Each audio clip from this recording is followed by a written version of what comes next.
سبحانك لا علم لنا إلا ما علمتنا إنك أنت العليم الحكيم. رب اشرح لي صدري ويسر لي أمري واحلل عقدة من لساني يفقه قولي. إن الله وملائكته يصلون على النبي يا أيها الذين آمنوا صلوا عليه وسلموا تسليما. نزدې راشي او درود شریف وي. اللهم صل على محمد وعلى آل محمد كما صليت على إبراهيم وعلى آل إبراهيم إنك حميد مجيد. اللهم بارك على محمد وعلى آل محمد كما باركت على إبراهيم وعلى آل إبراهيم إنك حميد مجيد. زما ډېرو خوږو عزتمندو مسلمانانو ورونو، نن د جمعې مبارکه ورځ ده. نن په دنیا کې یو عام وبا، یو عام عذاب، یو بیماری راغلی ده چې هغې ته کرونا وایرس وایي. نن غواړو چې دې متعلق څو خبرې وکړو. الحمدلله زمونږ دین یو کامل دین دی. څه چې تیر شوي دي یا څه روان دي، د دې حل زمونږ په دین کې پروت دی. ما چې کوم آیاتونه ستاسو مخې ته ولوستل، د دې په رڼا کې به مونږه یو څو خبرې عرض کوو. اول خبره دا ده چې دا مرضونه، که دا طاعون دی، نور وبایي امراض دي، کرونا وایرس وغیره وغیره، دا ولې راځي؟ دا کرونا وایرس چې نن کوم راغلی دی، ایټلی یا چین نه ابتدا شوي، دې ته کرونا وایرس 19 وایي. دویم خبره دا ده چې دې کې د رب العالمین حکمت څه وي. رب العالمین د عذابونه، د مرضونه ولې راولي. بله ضروري خبره دا ده چې موږ ته څه کول پکار دي. په حیثیت د یو مسلمان څه عقیده او څه نظریه ساتل پکار دي. دې باره کې به انشاءالله خبره کوو. لومبۍ خبره چې دا ولې راځي او دا طاعون دی څه شی. بیماری د رب العالمین د طرف نه ده او د مسلمانانو دا عقیده ده، و اذا مرضت فهو یشفین، لکه ابراهیم علیه السلام قول رب العالمین نقل کړی دی چې ما ته کلم بیماری ورسیږي نو رب ما ته شفا راکوي. بیماری راوستونکی هم رب العالمین دی او شفا هم د هغه د طرف نه ده. لیکن یو حدیث کې راځي، عائشې صدیقی رضی الله تعالی عنها د نبی پاک نه تپوس وکړه چې دا طاعون څه حقیقت دی او دا ولې راځي. نبی پاک علیه السلام ورته وفرمایل دا د الله عذاب دی په کافرانو باندې او ګناهګارو باندې، او مؤمنانو باندې د رب العالمین د طرف نه رحمت دی. چا چې صبر وکړ او دې کې مړ شو دا شهید دی، او چا چې ورسره مقابله وکړه او مرګ نه بد شو دته به درجه او ثواب په مثل د شهید ملاویږي. لومبۍ خبره، دا برزونه چې څومره راځي، د افتونه راځي، دا زما او ستا د ګناه د وجې نه راځي. رب العالمین په سورة شورا کې فرمایي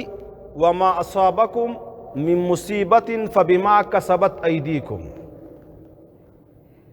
څومره مصائب او څومره مصیبتونه او څومره وباګانې او مرضونه چې راځي، دا په سبب دغه اعمالو راځي چې زما او ستا د لاسونو نه کیږي. او رب کریم د دې آیات په دویمې جملې کې فرمایي ویعفو عن کثیر، رب مهربانه دی، ډېر زیات مونږ ته عفه کوي، بخي راته. که چېرته زمونږ د ګناه د وجې نه په مونږ باندې عذاب راتلی نو مونږ به نه وې، مونږ به وختي فنا شوی وې. د رب العالمین رحمت د رب په غضب باندې مقدم دی. دا د رب رحم دی چې مونږ ته د ګناهونو سزا په دنیا کې نه راکوي. دا کومه چې میلاویږي دا د بعضې ګناهونو ده، ځکه رب فرمایي ویعفو عن کثیر، ډېر ګناهونه تاسو ته هسې معاف کوم او د هغې په سبب په تاسو باندې عذاب نه راولم. بل مقام په صورت روم کې رب العالمین فرمایي ظهر الفساد فی البر والبحر بما کسبت ایدی الناس. وی په وچه او په دریاب کې چې کوم فساد ظاهر شوی دی او ښکاره شوی دی دا په سبب د هغې بدو اعمالو چې کسب کوي او کوي ستاسو لاسونه. اور پسې دیجی آیات کریمه کې فرمایي لیذیقهم بعض الذی عملوا. دا کم بیماری رالا یا آفت راغی یا عذاب راغی یا سیلاب راغی یا زلزله رالا یا بل څه شی راغی، دا ستا د ګناه مکمل سزا او جزا نه ده، بلکې الله فرمایي دا د بعض اعمالو د وجې نه په تاسو باندې راولم. لیذیقهم بعض الذی عملوا. ورپسې فرمایي رب کریم دا د څه دپاره فایده یې څه ده؟ لعلهم یرجعون، دې دپاره چې تاسو رب ته رجوع وکئ.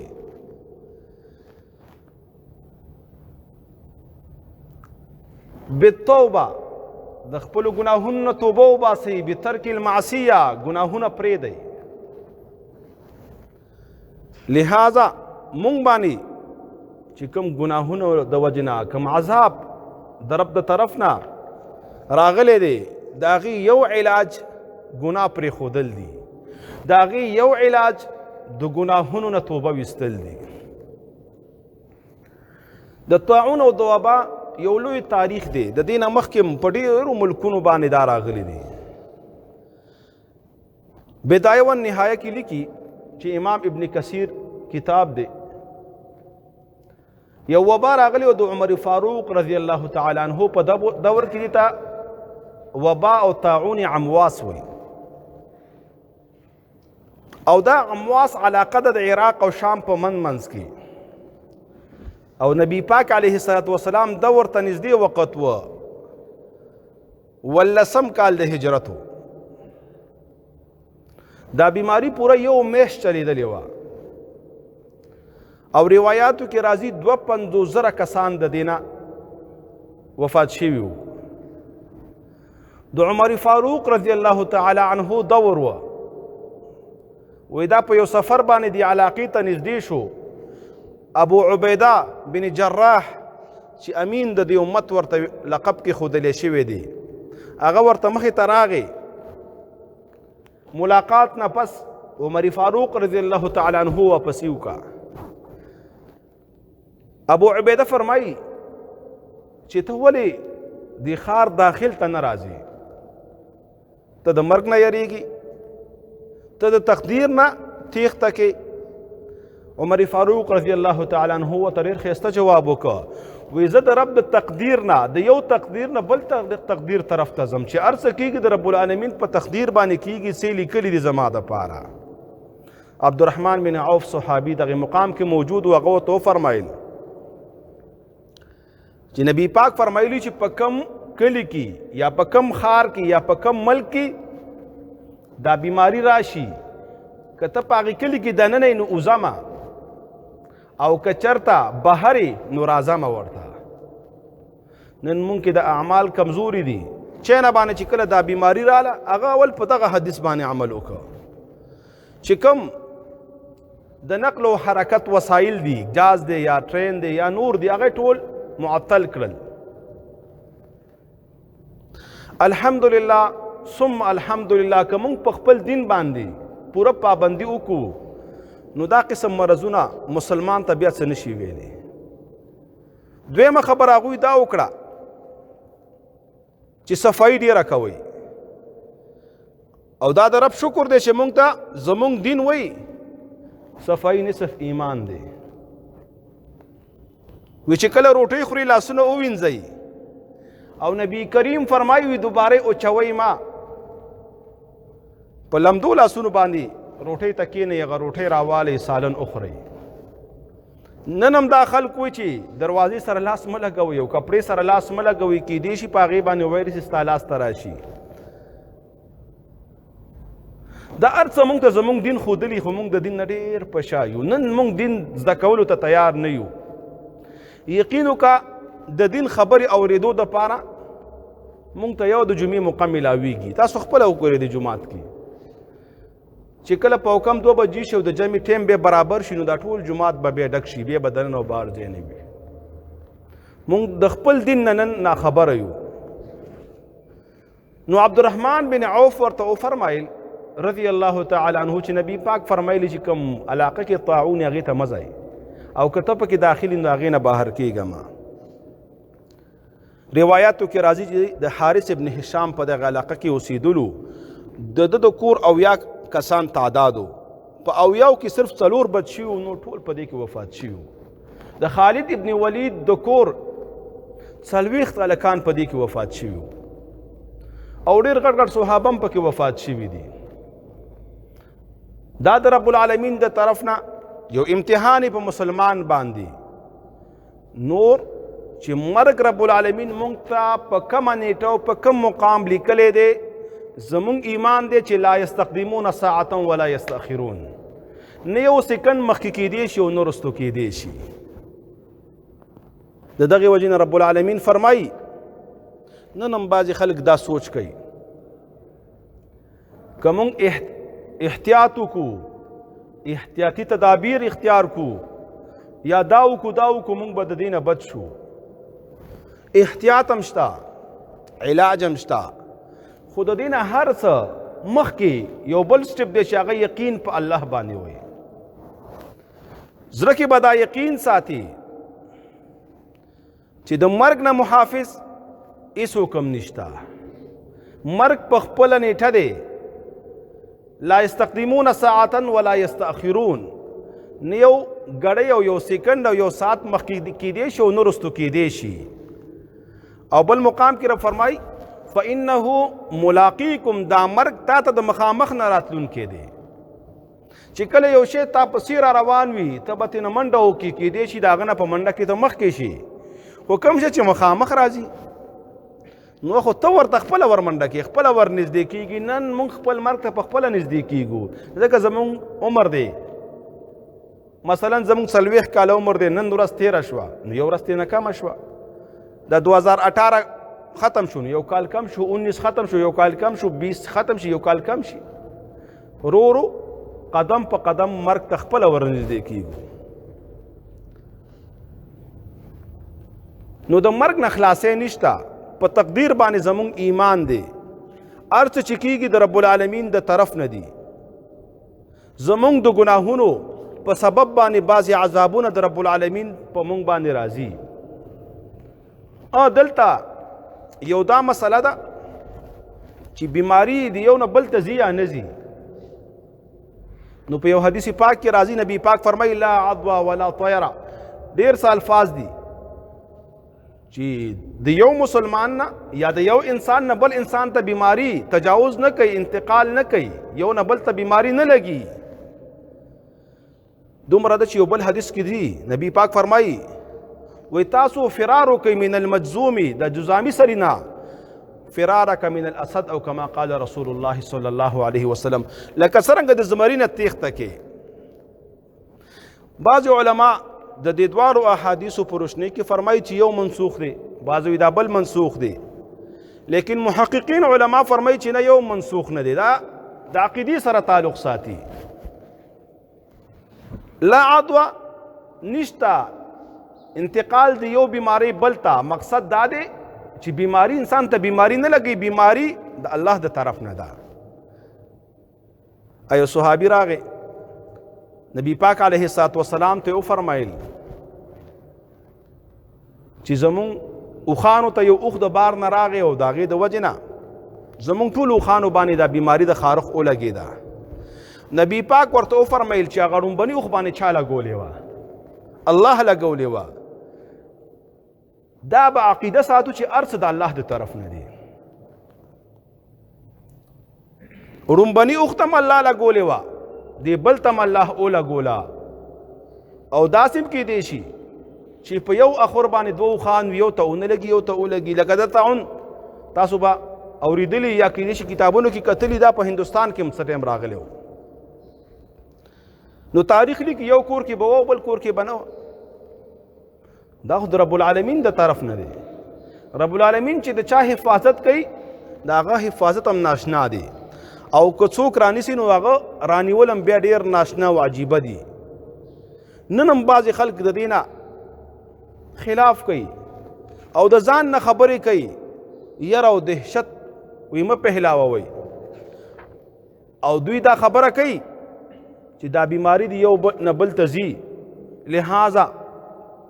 پابند شي په کورونو کې، لہذا یو ښار نه بل ښار ته مه ځئ، لاسونه مه میلاوئ، صف کې یو بل سره جخ مه ودرېږئ. دا ټول وهمیات دي. زه درته یو څو آیاتونه د رب العالمین د کتاب نه ویم، تاسو لږ توجه وکئ. یو مقام کې رب العالمین فرمایي یا ایها الذین آمنوا لا تکونوا کالذین کفروا، وی مؤمنانو تاسو مه کېږئ په شان د هغه کسانو چې هغه کافر دي. وقالوا لاخوانهم، او هغوی خپلو ورونو ته خپلو ملګرو ته دا خبره کوي اذا ضربوا فی الارض، چې کله هغوی سفر کوي په ځمکه کې د یوې علاقې نه بلې علاقې ته ځي، او کانو غزا یا څه جهاد کوي غزا کوي، دوی دا خبره کوي لو کانو عندنا، وی که چېرته دا خلک مونږ سره ناست وی تللی نه وی د فلانکي علاقې ته، نو څه به شوی وی؟ ما ماتو و ما قتلو، نه به مړه شوی وی او نه به شهیدان شوی وی، نه به چا وژلی وی. رب العالمین فرمائی ورپسې آیات کی یظنون بالله غیر الحق، وی دوی ګمان کوي په الله باندې ناحقه ګمان، او ظن الجاهلیه د ناپوهه ګمان، د جهالت ګمان، د علم نه لرې ګمان. رب فرمایي ووایه دې خلکو ته یقولون هل لنا من الامر من شیء، دوی به دا خبره کوله آیا څه شته زموږ د امر نه. من الامر من شیء د دې خبرو قول رب العالمین، د دې خلکو قول رب العالمین را نقل که، وی که زموږ په مشورو تاسو عمل کړی وی نو داسې کار به نه وی شوی، فلانکي ښار ته نه وی تلي مړه شوي به نه وی، بازار ته نه وی تلي مړه شوي به نه وی. رب العالمین ورپسې جمله کې فرمایي قل، ای محبوب ورته ووایه ان الامر کله لله، تاسو خدا خبره کوئ که مونږ سره پاتې شوی وی مړه شوی به نه وی. رب فرمایي دا ټول امر او دا ټول اختیار د الله دی، او والله یحیی و یمیت، الله ژوندي کول او مړه کول کوي، او والله بما تعملون بصیر، او تاسو چې کوم اعمال کوئ دا ټول د الله په علم کې دي، الله ګوري. او بل مقام کې رب العالمین فرمایي قل لو کنتم فی بیوتکم، دا آیاتونه اصل کې د بدر د غزا سره متعلق دي، او چې کله مؤمنان د بدر غزا ته ووتل او نږدې شول، نو د رئیس المنافقین عبدالله بن ابی بن سلول په مشرۍ کې یوه ډله د منافقانو د نبی پاک نه واپس شوله، او هغوی دا خبرې بیا شروع کړي. او چې کله اوږده واقعه ده صحابو ته په هغې جنګ کې د شهادت موقع میلاو شوه او شهادت ورته نصیب شو او یا کسان شهیدان شول، نو دوی دا خبرې شروع کړي. نو رب العالمین د هغې په جواب کې وفرمیل قل لو کنتم فی بیوتکم، وی که چېرته تاسو په کورونو کې وئ او ستاسو مرګ رب العالمین هغه مقام کې لیکلی و، لبرز الذین کتب علیهم القتل، وی خامخا وتې به وئ تاسو هغه مقام ته، کوم مقام کې چې تاسو ته رب العالمین قتل لیکلی و، الی مضاجعهم، هغه ځای د غورځېدو ته چې کوم ځای کې تاسو قتل شوی او وغورځېدئ، هغه ځای ته به خامخا تلي وئ، که په دې موقع نه وئ تلي نو بلې موقع کې به تلي وئ، لیکن د مرګ نه واپسي نشته. په سورت بقره کې رب العالمین فرمایي د بني اسرائیلو حال بیانوي، هغوی باندې طاعون راغلی و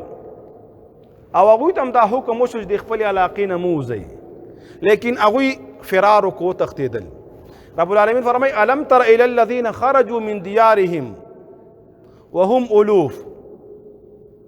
نبی پاک علیه السلام فرمایي ته ګورې نه سوچ نه کې هغه خلکو ته د بني اسرائیلو نه چې زرګونه وتښتېدل حذر الموت رب العالمین تو فرمایل فقال لهم الله موتوا رب العالمین پی زجرن مرګ راواستوي تاسو د مرګ نه تښتئ د مرګ نه تېښته چرته کیږي رب العالمین پی اغزي کې مرګ راواسته او ټول یې مړه کړل بل مقام کې رب العالمین فرمایي قل لن يصيبنا الا ما كتب الله لنا هیڅ یو مصیبت نشته چې تا ته رسیږي مګر د دې لیک رب العالمین کړی دی تا ته مرګ رسیږي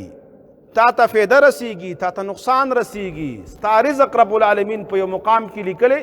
هغه مقام ته به ته خامخا ځي هلته به ستا کار او ضرورت پیدا کیږي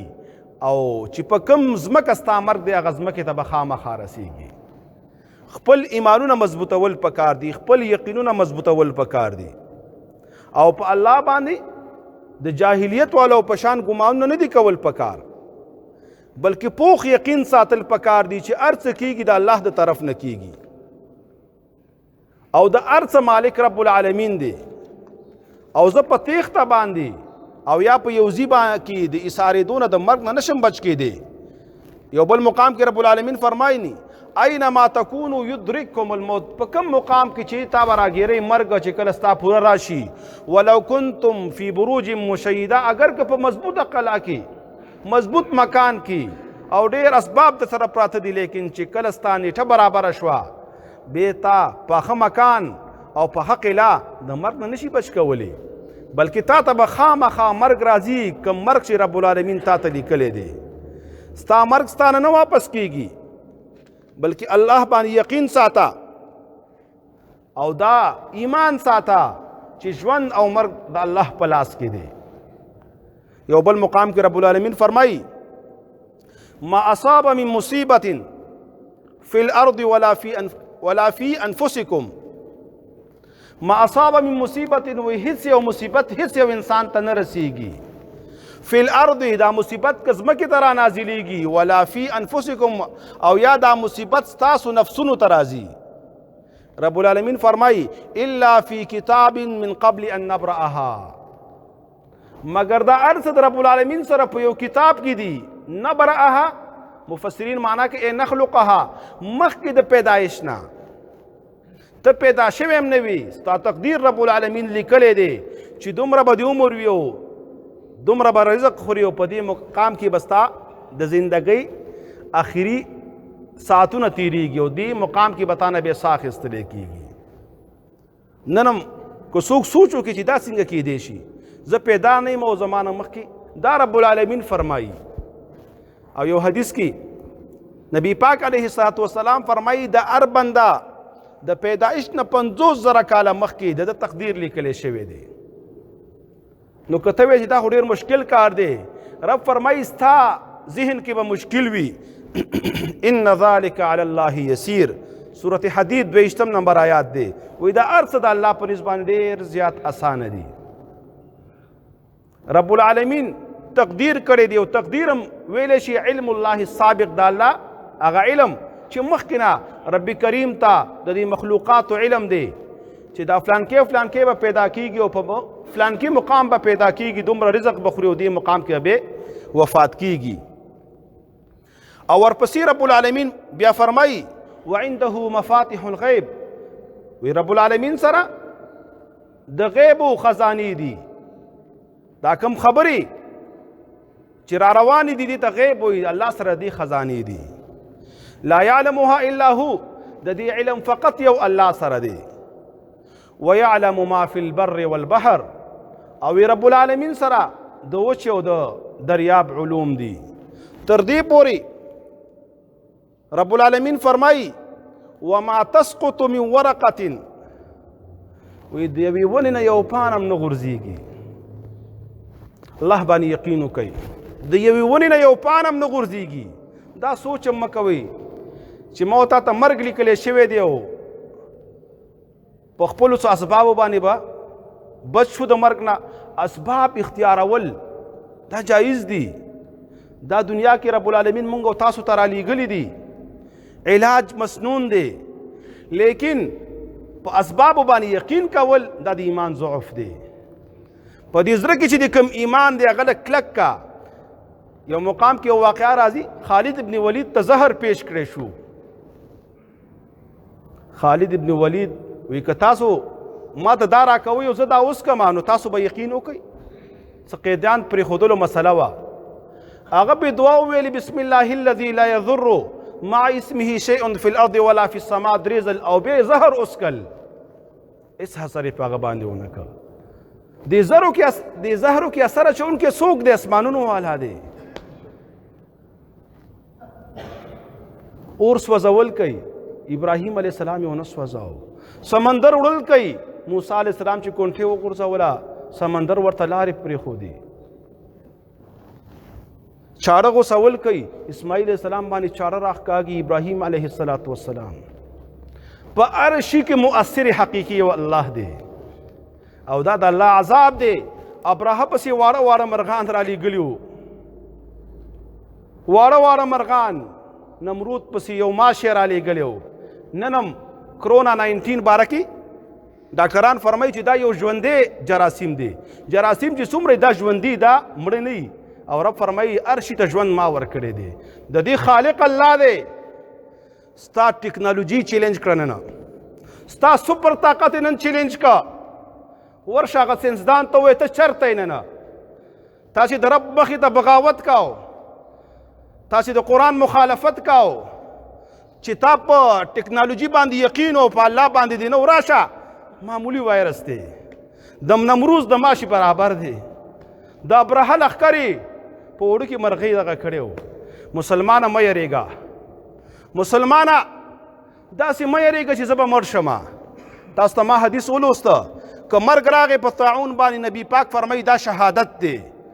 خو لیکن که زه پوزې ته ماسک واچوم، زه جومات ته رانشم، زه مسلمان سره روټۍ ونه خورم، مسلمان سره لاس میلاو نه کم، دا شی به ما د مرګ نه بچ کي. ستا په یقین کې ډېره لویه کمزورتیا ده. رب فرمایي ولو کنتم فی بروج مشیده، که د اوسپنې په کمرې کې دننه کښېنې یقین وکړه چې مرګ دې پوره را بشي درته. او که نه داسې ځي کې ګرځي چې هلته ټوله بیماري. یقین وکړه د خلکو یقینونه دومره کمزوري شوي دي. بېګا زه یو ډاکټر سره ناست وم، وایي تا ته پته شته مولانا صاحب؟ ما څه شي؟ وایي دا کوم بیمار ته چې کرونا وایرس وي او دا انټس او پرنجې وکړي او کوم دا پرنجي سره چې کوم اثرات د ده نه ووځي، وایي دا 15 غنټې او 47 منټه هوا کې معلق پاتې کیدی شي او دا بل ته منتقل کیدی شي. هلکه دا چا معلق کړل؟ دا چا پیدا کړل؟ چې رب دې بچ کوي بیا دې څوک هم نشي مبتلا کولی، او که رب دې پکې اخته کوي بیا یو ځي کې هم نشي بچ کیدی. نو رب العالمین فرمایي وما تسقط من ورقة،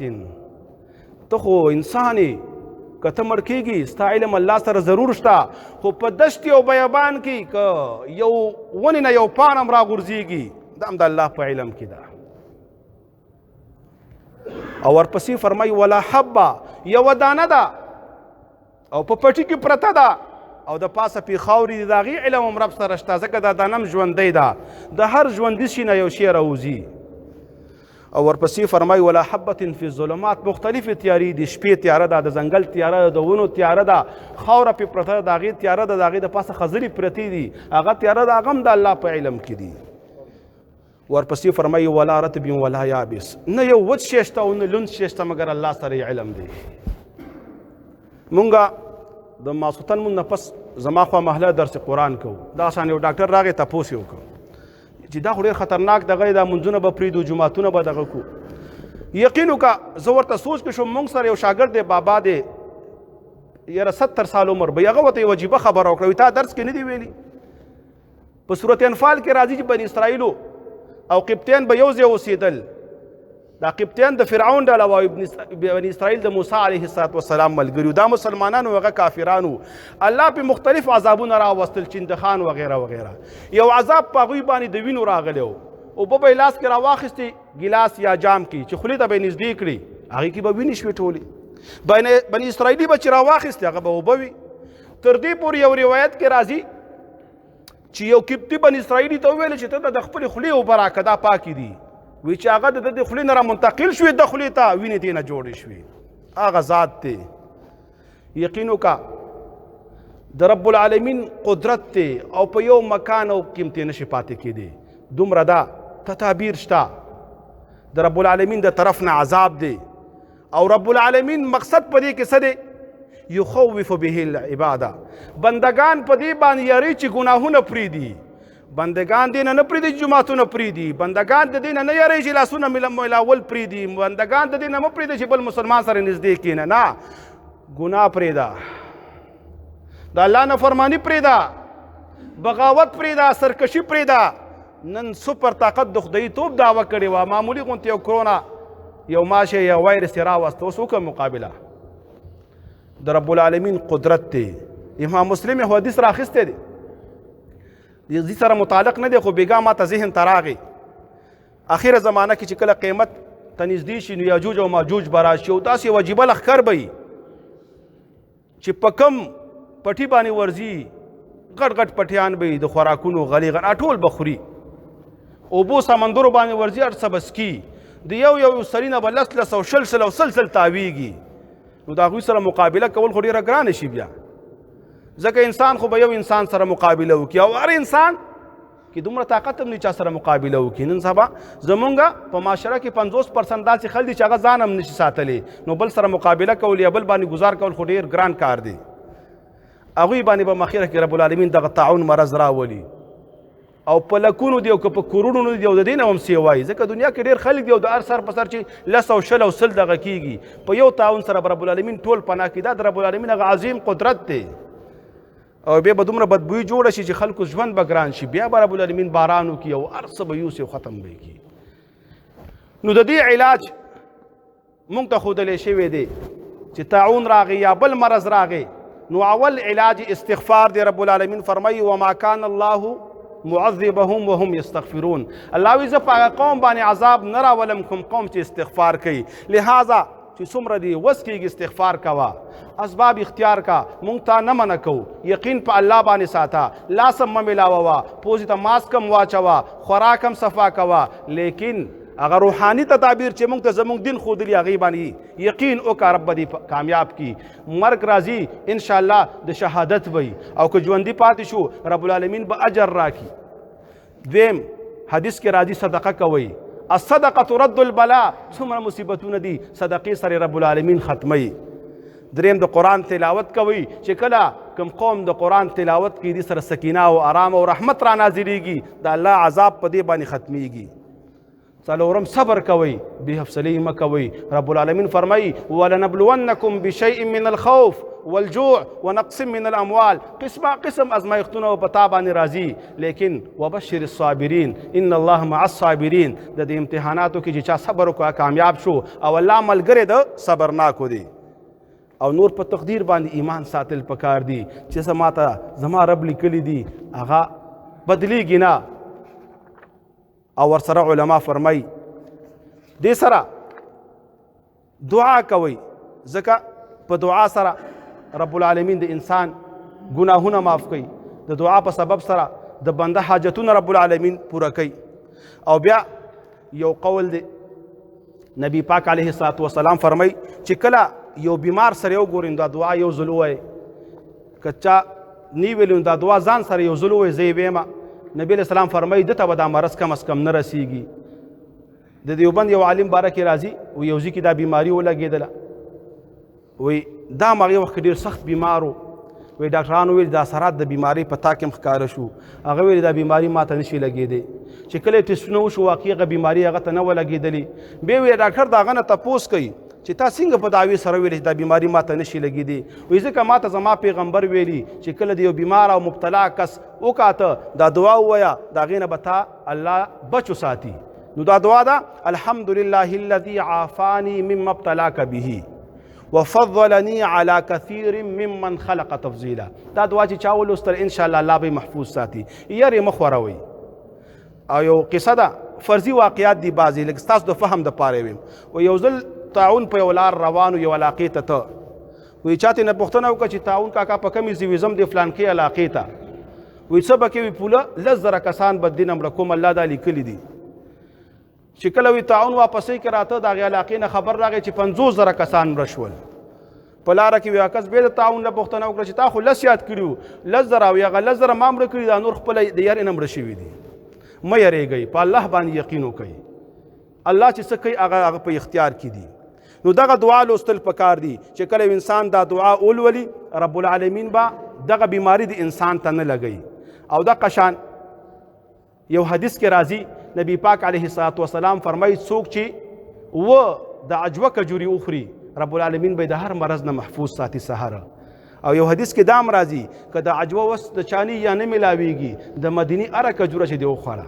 او ورسره دام راځي که د مدینی کجوره نه ملاویږي که د هر علاقې کجوره یو خامخا یریږي نو سحر دغه وکجوري وخوره نور دعاګانې هم دي یو حدیث بلم دی نبی پاک علیه الصلاة والسلام فرمای څوک چې د سورت بقره اخري 2 آیاتونه آمن الرسول او لا یکلف الله دا آیات وینو حدیث کې راځي کفتا دا 2 آیاتونه به ورته د هر څه نه کافي شي د دې یو معنا بعضې مفسرین دا کوي چې رب العالمین به ورته د هر مرض نه دا کافي کی نو دغه صورتونه لوستل پکار دي نور یقین په الله باندې ساتل پکار دي هر څه د رب العالمین د طرف نه دي او حدیث پاک دی که تعاون د وجې نه څوک مړ شو نو هغه مرګ د شهادت دی او که څوک ژوندی پاتې شو صبر او استقامت سره زندگی تېره کړه نو رب العالمین به دته د شهید اجر ولیکي رب العالمین ته متوجه کېدل پکار دي ګناهونه پرېږدئ استغفار خپله وظیفه وګرځوئ په خپل زندګۍ باندې نظر وکړئ رب زموږ نه څه مطالبه کوي و یو ځل په کوفه کې زلزله راله عبدالله ابن مسعود په هغې مقام کې ژوندی و هغه وفرمایل چې رب ستاسو نه طلب د توبې کوي نن هم په د عذاب چې راغلی الله زموږ نه د توبې مطالبه کوي راشي الله ته متوجه شو هر څه د الله په اختیار کې دي که مرګ دی او که ژوند دی انشاءالله رب العالمین به زموږ حفاظت کوي او د ټول امت مسلمه حفاظت به کوي منځونه کوئ عبادتونه کوئ صدقات ورکوئ او چې کوم مسنون اذکار دي دا په پابندۍ سره وایي څومره چې د ګناه اسباب دي د کورونو نه لرې کوي تا سره یې د ځان نه لرې کا څومره ګناهونو کې چې مبتلا رب مهربانه دی توبه وباسه رب العالمین به درنه رضا شي وصلی الله تعالی علی خیر خلقه محمد